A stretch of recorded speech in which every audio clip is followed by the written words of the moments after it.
Had enough of this life. There you go. I'm joining Miss Peregrine's School of Peculiar Children. I'm never coming back!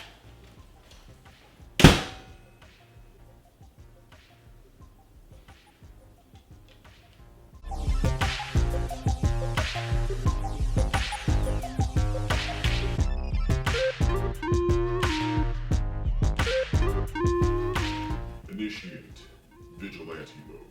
What's up, guys? Welcome back to Vigilante Mode Reviews. It's been a little while, not too long. We're talking today about Miss Peregrine's School for Peculiar Children. That is a mouthful, and I think the movie is kind of a mouthful in itself, and we'll get to that in just one second. A couple of quick updates. I have been able to see a couple of preview screenings or premiere kind of events. I'm gonna wait to release those videos until embargoes are lifted so that I don't get in trouble for having a review. I got a chance to see Ouija, Origin of Evil, and I also just got to see this movie called Middle School, The Worst Years of Our Lives, or Your Lives.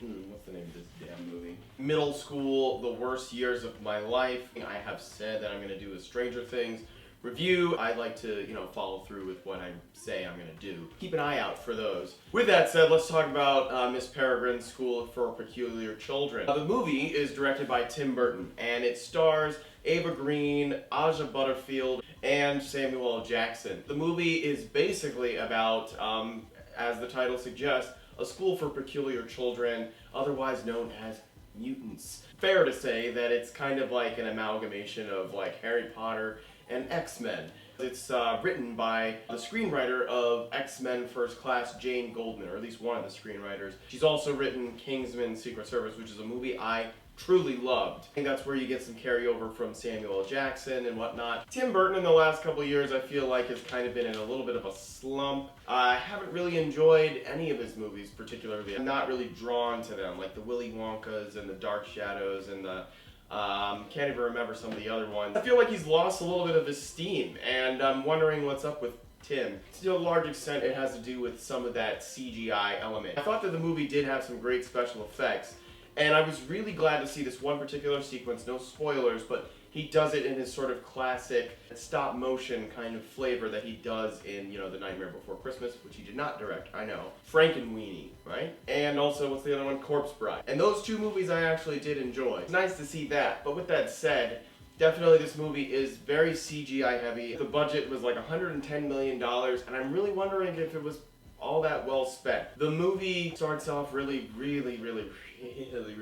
slow. It took me a really long time to even get invested enough to consider not walking out of the film. I don't tend to do that. I mean, I paid $15 for the movie, and I want to get my money's worth at least, so I sat through it, but I mean, that's just how this movie made me feel. I was pretty darn bored. Very emo. Kid is like, oh, I'm an outsider, I'm an outcast, and blah, blah, blah. And he finds this school of peculiar children that his grandfather had encountered earlier in his life. There are some interesting kind of like time travel sort of elements to the movie. And while there is some interesting concepts and the premise is interesting in itself, the movie itself just didn't really do it for me. It was just kind of a dull movie. Pacing was definitely off. It was too long for a movie of like what it was about. I just wasn't really feeling it, guys. I just wasn't feeling it. So now look, I mean, I feel like of late I am definitely remarking a lot on some of like the more racial and ethnic issues that are embedded in films. But I just find it really interesting how like the one black guy in this movie is the villain. That was also one of my minor gripes with Kingsman. Why is it that like there's one person of color and that person is the villain? Not to say that there is an agenda against like black people or people of color in film necessarily. I'm going into the movie and I'm noticing that. So maybe I'm a little bit more hypersensitive to that kind of thing, but at the same time it's a little bit annoying. And that also just sort of adds to the fact that Sam Jackson came into this movie too little, too late. I felt like Miss Peregrine was hardly in the movie herself. And I just didn't really feel like that dynamic between the kids themselves in the movie. Like, they weren't really that interesting. Now this is based on a book, and I have not read the book. Perhaps the book is better, or at least works better as a piece of writing. I also could sense that there was like dialogue was literally just lifted from the book, and it just didn't play well on screen. The acting is very wooden. Did I hate this film? No. Are there probably worse films to see this season? Probably.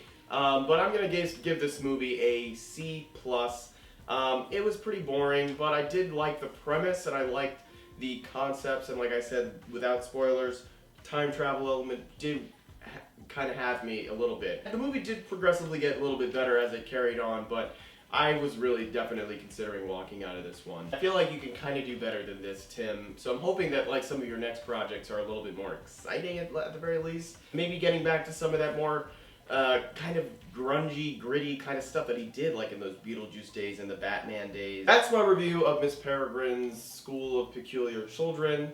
Did you see it? What did you think about it? Am I wrong to think that it was kind of boring, or was I just tired from my job? I was really looking forward to seeing it because the trailers did look really cool. But yeah, let me know what you thought. Leave a comment down below. As always, guys, thank you so much for watching Vigilante Mode Reviews. If you like this video, please like, share, and subscribe. And I will see you next time. Until then, Vigilante mode deactivate.